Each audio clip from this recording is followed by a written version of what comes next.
Today's throwback, we are having a look at the NECA Toys Friday 13th Part 3 Jason Voorhees. Spot's already had a look at the Friday 13th Part 4 or final chapter Jason Voorhees, and just before we have a look at the Jason Voorhees from Jason Lives, yes, Spot will be having a look at it. I know you guys are asking for it. In the meantime, I thought we'd tie ourselves with having a look once again at the Friday 13th Part 3 Jason. Jason itself, as with the Part 4 Jason, came in two different variations, one being the basic figure, which Part 3 also carries over, and also there was a battle-damaged version. Luckily, with both releases, the head was an alternate, different head, so one good thing is you weren't just buying a figure that just was the same figure and just a little more bloodied. No, in fact, different head, so that was very cool. Accessory-wise, the battle-damaged version did technically come with different accessories anyways. It came with an axe and it came with a machete. The regular version of Jason came with two very notable accessories, one of which being a harpoon gun. As Jason first makes his appearance with hockey mask, he does unfortunately introduce himself wielding a harpoon gun. And that's usually how I display Jason. This particular Jason, I try to display them as scene specific. So being that first appearance Jason, at least with his hockey mask, I always display him with the harpoon gun.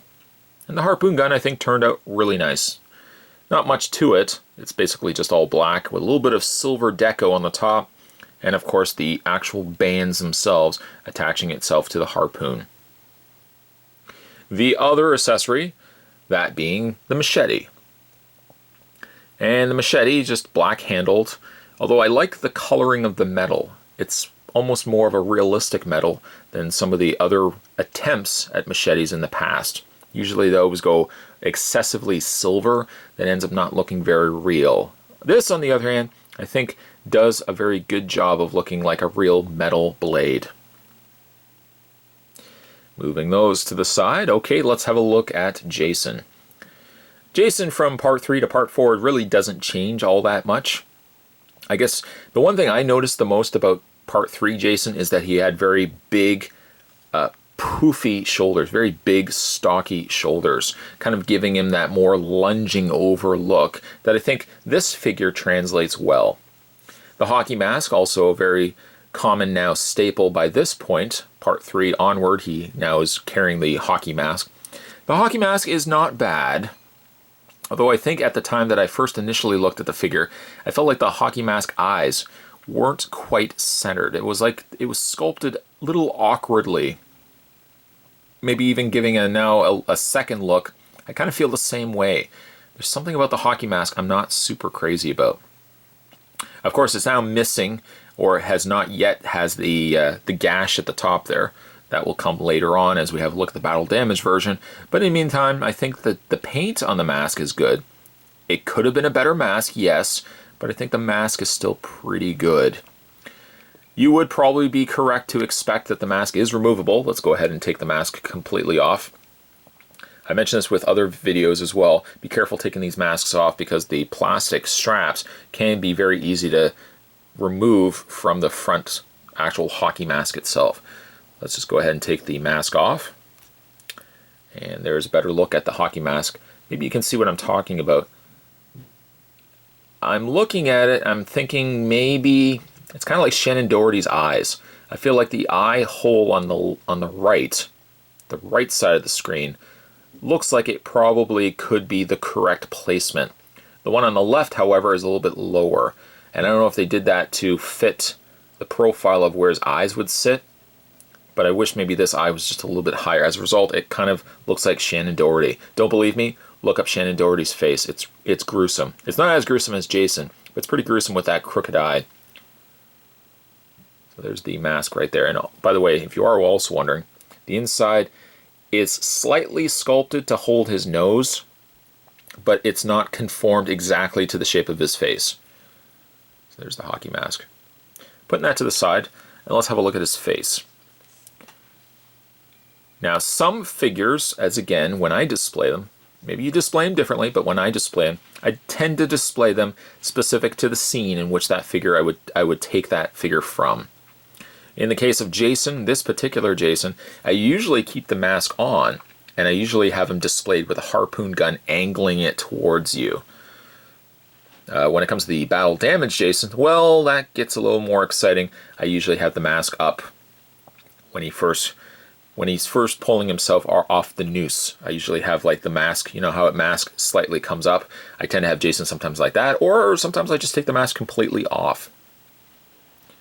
The face is very gruesome. Again, he looks a lot like Sloth from the Goonies. Okay, not quite. But the face is very ogre-like, that he seems to get further from this look later into the movies. The face is sculpted quite nicely. The lower eye also is something that carries over in all the designs of Jason, in one way or another. The paint also, very good. No issues at all with the paint. But I really like how NECA still conveys that idea of a very ogre-like, big, bulky shoulder. Which again, really looks slightly fake in the movie, but I think translates extremely well here in figure form. He doesn't have the long nails, mind you, but his hands are very dirty, as they should be. And there is mild dirt on the exterior of his body. Just a little bit of blood on his leg, but other than that, he's pretty clean. That will change certainly when we have a look at the battle-damaged Jason. Also, too, this section right here is a soft rubber, which they've applied over top of the torso. It's a great way to get around tooling, because you don't have to retool a brand new body. You really only need to tool, in this case, a new rubber overlay that's going to go over the torso. When it comes to his posability, Jason's head is on a ball joint, moves up and down very easily left and right. Hinged joint shoulders, which rotate forward and back. And one thing is, because this is rubbery, it doesn't seem to stay, it doesn't get in the way really of moving his arms, which that is a nice touch. The elbows do bend and rotate at the forearm. He has a swivel point and hinge in the hand. He has a waist swivel. The legs go forward and back and out. A bend at the knee, which also rotates the lower leg, and a hinge in the foot. Let's go ahead and put his mask back on. Oof, sorry. Let's put his mask back on. There we go. I did note in the Part 4 Jason throwback that is my favorite figure, or one of my favorite figures of all time. Part 3, I like, but I don't think I like it as much as Part 4's. The mask is okay, but I feel like the mask could have slightly been a bit better. But I'm hoping with the ultimate Part 6 Jason, which Spot will be having a look at, I'm hoping NECA will want to finish the rest of the Friday the 13th Jasons. You know, I certainly love the retro cloth figures that they're doing. I think those are very super cool, but still the soft part of me, the soft spot in my heart, still gravitates more towards an action figure or plastic figure versus retro cloth. Superposable figures, sadly, a little more on the expensive side. If anyone was lucky enough to initially pick up Jason or Part 4 Jason, you know, going back on eBay, these, unfortunately, the sealed versions of these have gone up quite a bit in price. If you can find them for a good price, I would definitely say pick them up, without any doubt whatsoever. Favorite's still Part 4, but I still love Part 3. Today's throwback, we were having a look at the NECA Toys Friday the 13th Part 3D. We're looking today at Jason Voorhees. Stay tuned, guys. Spot's going to have the battle damage version of Jason Voorhees right around the corner. As always, thanks for watching. I'll see you next time.